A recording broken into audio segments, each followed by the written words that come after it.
Parang kami sa picturean.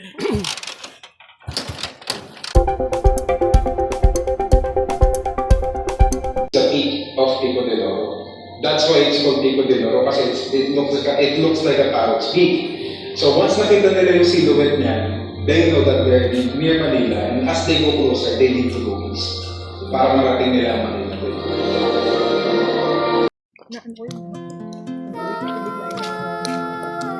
Pero may tubig natin, ipa.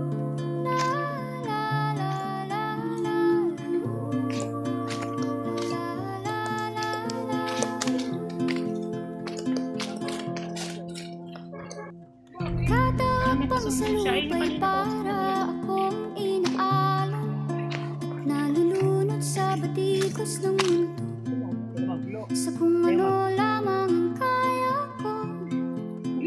Diretso lang daw. Kaya. Yang bigan sa mga problemang di masolusyonan agad. Kasi nandito ang mga engkantada. Parang wala nang bukas. Pwede bang umiwas? Hinahanap ang sarili, ngunit di nakakayanan sa ligaw na dinadaanan ko. Saan na to patungo?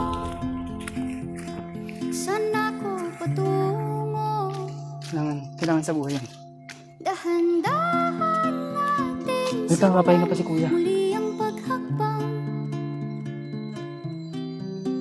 Dahan-dahan tumingin sa salamin upang makita ang ating kagandahan. Dahan-dahan iangat ang mukha upang maslayan ang payapang kalamitan. Oo, Terminal 5. pero di ka nag-isa,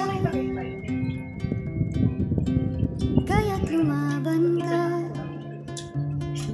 at sabihin, ako naman muna.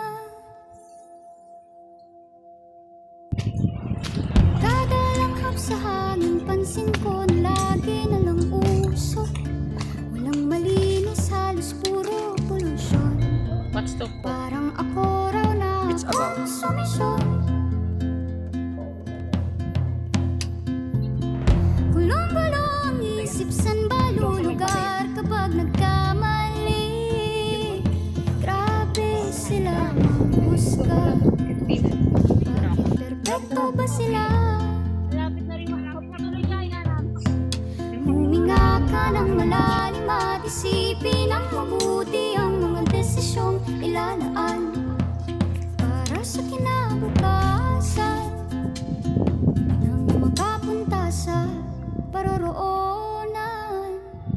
Kung dahan-dahan nating simulan muli ang paghakbang, Iwan yung puha. dahan-dahan tumingin sa salamin upang makita ang ating kagandahan. Dahan-dahan iangat ang mukha upang maslayan ang payapang kalamitan. Oh, pagod ka na,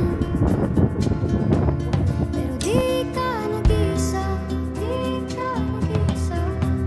Kaya't lumaban ka at sabihin, ako naman muna.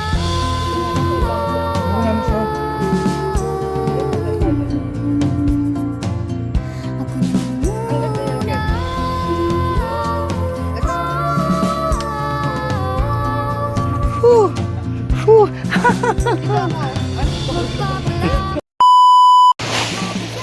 Ay, hindi dapat. Hindi na nakita yung ano.